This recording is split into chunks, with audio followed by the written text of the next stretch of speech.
5 Juli 2026, Gereja Bethel Tabernakel Krisawang Tulung Agung. Tema pendalaman Alkitab. Setelah membahas ahli Taurat dan Farisi pada 2 katekese yang lalu, hari ini kita akan membahas golongan terakhir, yaitu Saduki. Sebelum masuk dalam pembahasan, mari kita mengingat lagi apa yang sudah kita bahas pada katekese sebelumnya. Ahli Taurat bisa diartikan ahli hukum, penulis, penafsir, dan pengajar kitab atau para penatua yang bijaksana. Sementara Farisi adalah golongan orang yang memisahkan diri untuk menjaga kekudusan diri dan kekudusan Taurat. Sebagian besar ahli Taurat tergabung dalam golongan Farisi, tapi tidak semua ahli Taurat adalah Farisi. Kemudian kita akan membahas golongan Saduki yang benar-benar berbeda dari kedua golongan yang sudah kita bahas. Dalam bahasa Ibrani, Saduki disebut Zedukim. Golongan ini sebenarnya sudah ada sejak zaman Raja Salomo, namun kemunculannya secara nyata baru terlihat pada zaman penjajahan Romawi, yaitu kira-kira 160 tahun sebelum Masehi.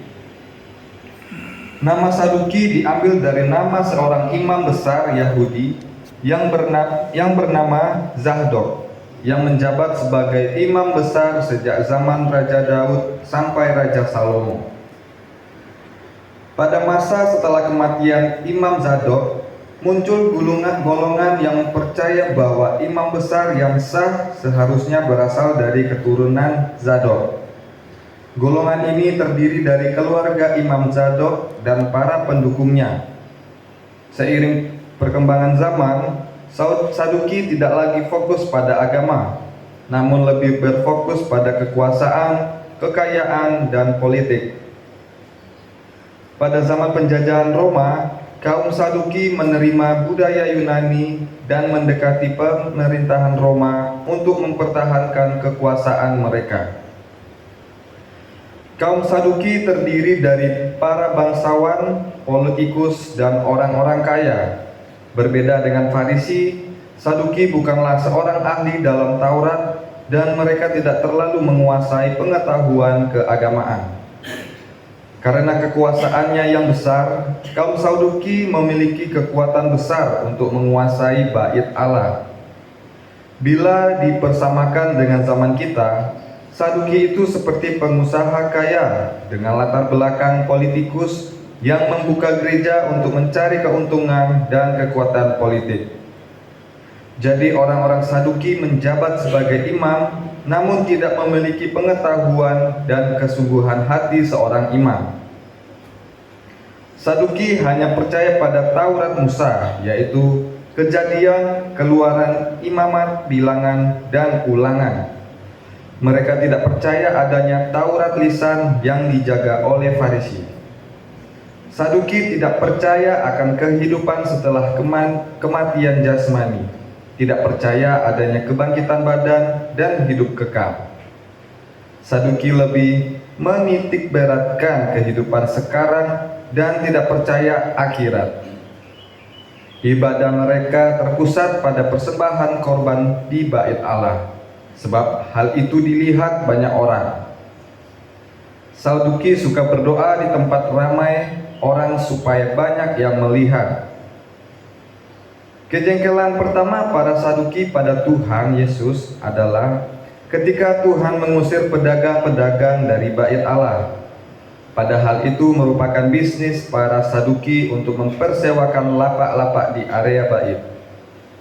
Kebencian Saduki semakin bertambah-tambah seiring dengan kebenaran yang dibawa oleh Tuhan Yesus.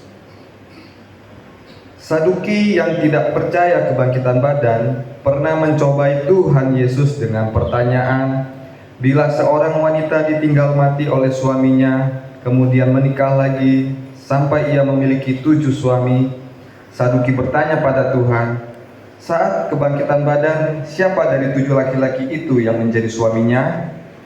Dari pertanyaan itu, Tuhan Yesus menyatakan bahwa mereka sesat dan tidak mengerti Taurat, sebab mereka memang tidak menguasai Taurat. Mereka adalah para pengusaha dan politikus yang menyamar sebagai imam. Kaum Saduki adalah golongan yang paling merasa terancam akan kehadiran Tuhan Yesus.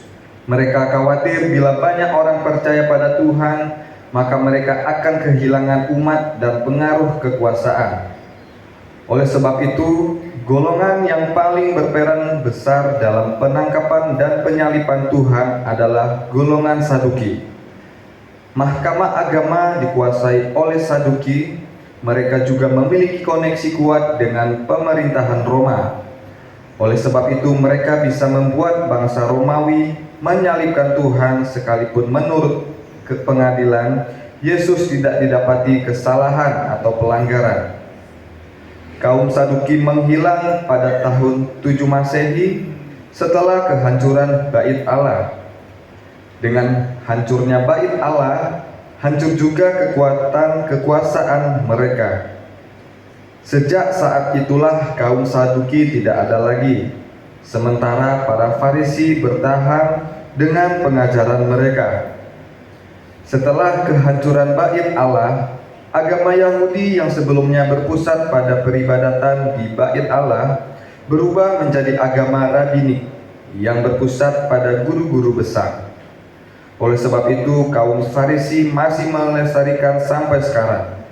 Mereka masih terus menjaga kekudusan Taurat, bahkan tanpa adanya Bait Allah, pelayanan dan peribadatan mereka masih terus ada sampai sekarang.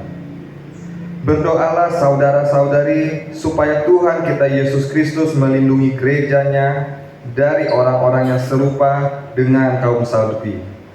Biarlah kita sebagai jemaat juga senantiasa dijauhkan dari pemimpin-pemimpin agama yang hanya mencari keuntungan diri dan kekuasaan. Kemuliaan hanya bagi Bapa dan Putra dan Roh Kudus, seperti pada permulaan, sekarang, selalu, dan sepanjang segala abad. Amin.